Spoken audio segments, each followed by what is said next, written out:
what are the habits of those people thriving versus the other people that maybe who were successful but fell off a little bit over the last year? What would you say are some of those habits that differentiate the successful during challenging times? Well, it's really obvious. You know, the law of the animal kingdom is adapt or die. And if you let the outside world control you, you're toast. Because when anything goes wrong, it's in control. When you control from the inside, like we're in control of ourselves, we're in control of our world.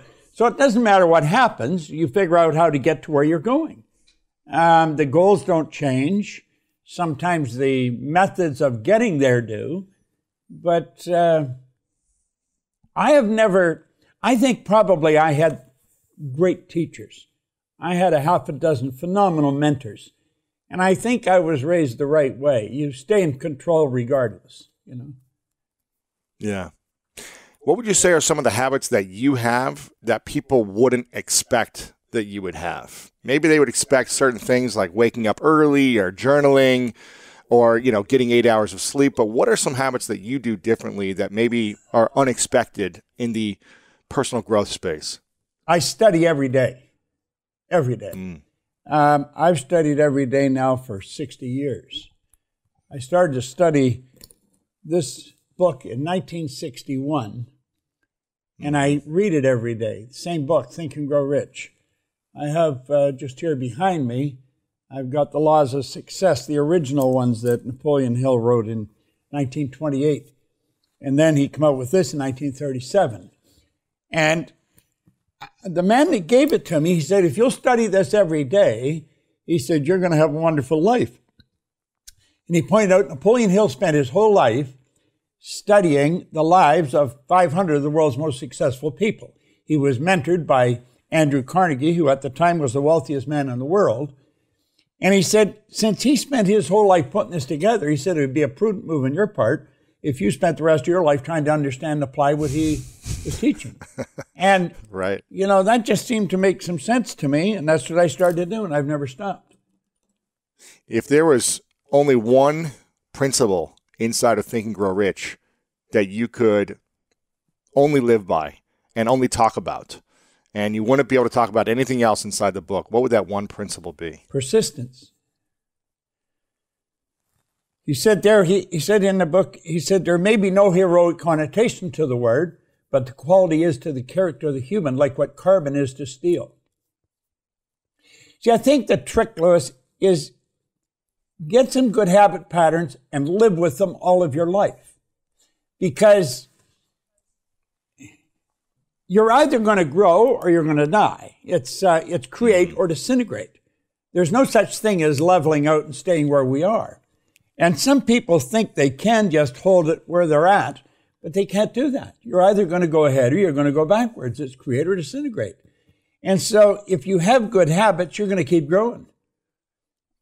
Way back, I think around 1938, 39, Albert E.N. Gray worked for the Prudential, and he wrote The Common Denominator of Success. It's a great article. And he said the common denominator of success is informing the habit of doing things that failures don't like to do. And he was speaking one time, a young guy said, why do successful people like doing these things? And he said, they don't. That's why they've turned them into habits. You know, I thought that was beautiful. He said, that's why they've turned them into habits. They don't like doing them. You see? And of course, a habit what do you think? Well, a habit is something we do automatically without any conscious thought. It's part of our paradigm. We're programmed. What do you think are the three most difficult habits to develop that actually will support us for the most growth long term if we can take these habits on? One of the things I think the most difficult is repetition of studying the same thing. I have a book here on my desk. It's in a book holder. And when I went to visit Earl Nightingale way back 1968, it was other than that, it was around 66. And I saw he had this book stand on his desk, and I asked him what it was. He said it was a book holder.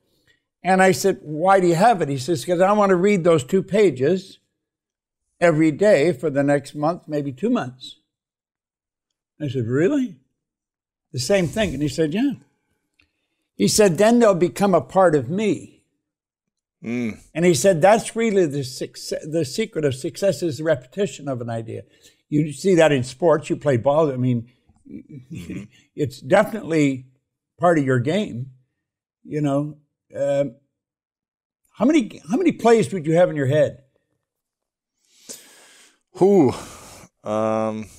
Well, a lot of different plays, but in football, there's really only like 9 different routes a receiver can run. Yeah, as part of the tree of running a route. But there's so many different variations within plays that one receiver could run, and then another person could run in tandem with that. Yeah. So there's a massive playbook that you go through at the beginning of the season, and you've got to remember a lot of different things. But if you typically know the route you need to run and what other people are doing around you, then you can figure it out. But it's repetition that enables you to do that, isn't it? Over and over and over and over Well, you again. see, the same route over and over. That doesn't just apply to football.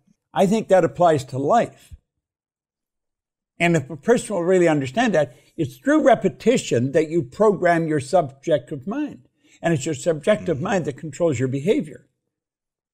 Doesn't make sense to some people, but if they would study it and start to understand it, they would start to do it. What's the most important thing on those 2 pages that you have open in front of you? Most important thing here. Read it to you. The lesson to be learned from the practical aviation of the present day is that of triumph of principle over precedent, of working out of an idea to its logical conclusion in spite of the accumulated testimony of all past experiences to the contrary. With such a notable example before us, can we say that it is futile to inquire whether by the same method we may not unlock still more important secrets and gain some knowledge of the unseen causes which are the back of external and visible conditions, and then by bringing these unseen causes into a better order, make practical working reality of possibilities which at present seem but fantastic dreams. They're talking about the Wright brothers. He said there was a secret they got off the ground because nobody knew how to fly, and neither did they until after they got it in the air. But he pointed out that it was principle over precedent. And we let precedent control us too often. What's the difference between principle and precedent? Well, precedent, you're letting something that has happened in the past control you. The principle is that there's always a better way. Doesn't matter what you're doing. Better is a beautiful word. What's something in your life that took a long time where you were holding on to the precedent of something for a while? Maybe it was months, maybe it was years, decades, that eventually the principle finally started to fly and you had a breakthrough. Is there an area of your life you can think of? Oh, absolutely, absolutely. Just as soon as you said it, yeah. You see, when I started in this, when I first got this book, I was such a loser. And I mean, in every way you look at it. I went to high school for 2 months. And I didn't quit. They kicked me out. They didn't want me there. And I was kind of happy because I didn't like it there anyway. Mm-hmm. I held dumb jobs. I never had a half-decent job. The idea that I could even get a good job never entered my mind. I had such low self-esteem. I didn't understand that at the time. I didn't even know what self-esteem was. And letting go of the fact that I didn't have a formal education, that I never had any business experience. The man that gave me the book, he said, none of that matters, Bob. That's the past. He said, let it go. Well, I had a difficult time letting that go because we're programmed that if you don't go to school, you can't get a good job. That if you're going to earn a lot of money, you've got to be really smart. Well, you see, I didn't think I was very smart, and I didn't have any formal education. That's a hard thing to let go of. Mm-hmm. But through the repetition of studying this over and over and over, and as he pointed out to me, Edison had grade 3. And he pointed out different people that had no formal education. And I finally made a break, left it behind. I'm not quite sure exactly when, but I let it go.